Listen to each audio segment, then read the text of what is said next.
राधे राधे बच्चों, आज हम शुरू करेंगे अवधपुरी में राम के प्रश्न उत्तर और कुछ शब्दार्थ जो कि इस अध्याय में आते हैं। तो सबसे पहले नंबर क्वेश्चन है, प्रश्न है अयोध्या कहाँ स्थित है।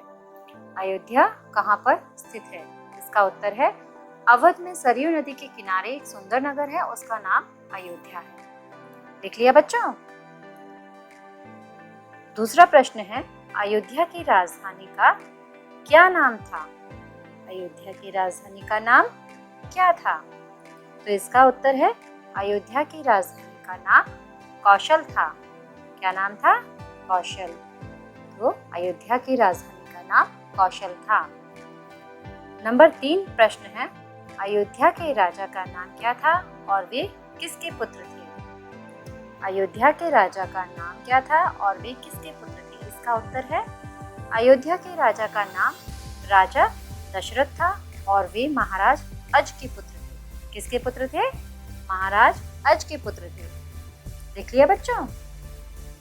आगे है राजा दशरथ किसके वंशज थे? इस अध्याय में हमें बताया गया है कि राजा दशरथ किसके वंशज थे। तो इसका उत्तर है राजा दशरथ रघुकुल के वंशज थे। आगे बढ़ते हैं। नंबर 5 नंबर क्वेश्चन है, प्रश्न है राजा दशरथ के कितने रानियां थी? उनके नाम लिखो। तो इसका उत्तर है राजा दशरथ के 3 रानियां थी। क्या क्या नाम थे?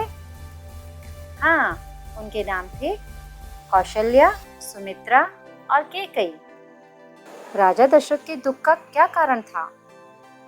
प्रश्न क्या है? राजा दशरथ के दुख का क्या कारण था? तो इसका उत्तर है राजा दशरथ की कोई संतान नहीं थी, यही उनके दुख का कारण था। आगे चलते हैं। प्रश्न नंबर 7 पुत्रेष्टि यज्ञ क्या है? पुत्रेष्टि यज्ञ क्या है और इसे करने से इसे किसके कहने पर किया गया था? पुत्रेष्टि यज्ञ क्या है और इसे किसके कहने पर किया गया था? तो इसका उत्तर है पुत्र प्राप्त करने के लिए किया गया यज्ञ पुत्रेष्टि यज्ञ कहलाता है। और इसे किसके कहने पर किया गया था? हाँ, मुनि वशिष्ठ के कहने पर राजा दशरथ ने यह यज्ञ किया था। आगे बढ़ते हैं। प्रश्न नंबर 8 भी राजा दशरथ के कितने पुत्र थे? ये तो आपको सबको ही पता होगा, राजा दशरथ के कितने पुत्र थे। इसका उत्तर है राजा दशरथ के 4 पुत्र थे। कौन कौन? राम, लक्ष्मण, भरत और शत्रुघ्न। ठीक है बच्चों, लिख लिया? चलिए आगे बढ़ते हैं। प्रश्न नंबर 9 राम का जन्म कब हुआ? राम का जन्म चैत्र महीने की नवमी को हुआ। ये इसका उत्तर है। क्या उत्तर है?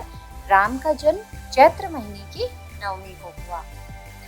प्रश्न नंबर 10 महर्षि विश्वामित्र ने राजा दशरथ से क्या मांगा और क्यों? फिर से रिपीट कर रही हूँ। महर्षि विश्वामित्र ने राजा दशरथ से क्या मांगा और क्यों? तो इसका उत्तर है महर्षि विश्वामित्र सिद्धि के लिए जो यज्ञ कर रहे थे उसमें 2 राक्षस बाधा डाल रहे थे और उन्हें केवल राम ही मार सकते थे, इसलिए उन्होंने राजा दशरथ से राम को मांगा।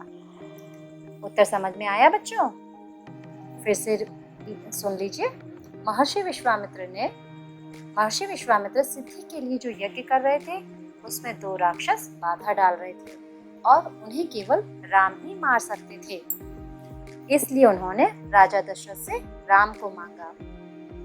चलिए आगे बढ़ते हैं। प्रश्न नंबर 11 रघुकुल की रीति क्या थी? रघुकुल की रीत क्या थी?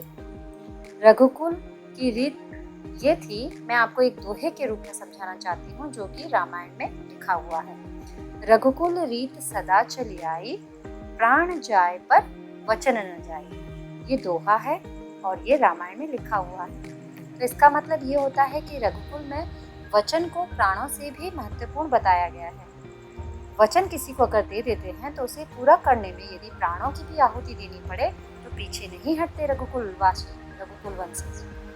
यही इसका रघुकुल की रीति थी। तो बच्चों, ये क्वेश्चन आंसर थे। मैं आशा करती हूँ कि आपने नोट डाउन कर लिए होंगे। अब हम आगे बढ़ते हैं शब्दार्थ की तरफ। शब्दार्थ है दर्शनीय। दर्शनीय का मतलब होता है देखने योग्य। दूसरा शब्दार्थ है लबालब। लबालब मतलब पूरा भरा हुआ। विपन्नता, विपन्नता मतलब गरीबी। शंख ध्वनि, शंख ध्वनि मतलब शंख से आने वाली आवाज। कुशाग्र, कुशाग्र का मतलब होता है बहुत तेज बुद्धि वाला। पारंगत, पारंगत का मतलब होता है शास्त्र या विद्या में अत्यधिक ज्ञान अर्जित कर लेना या निपुण हो जाना। ज्येष्ठ पुत्र, बड़ा बेटा। आगे है मूर्छित, मूर्छित का मतलब होता है बेहोश होना। आगे है संज्ञा शून्य। संज्ञा शून्य का मतलब होता है कि किसी बात का एहसास नहीं होना या ज्ञान ना होना। आगे है स्वस्ति वचन। स्वस्ति वचन का मतलब होता है कि शुभ कार्य करने पर बोले जाने वाले मांगलिक मंत्र।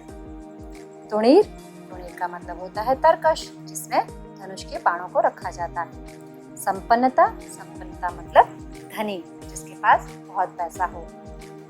तो ये थे अवधपुरी में राम के प्रश्नोत्तर और शब्दार्थ। मैं आशा करती हूँ इससे आप सभी को बहुत मदद मिलेगी। अगले वीडियो में हम पढ़ेंगे जंगल और जनकपुर और आगे की कथा इस अध्याय से पता करेंगे। Thank you.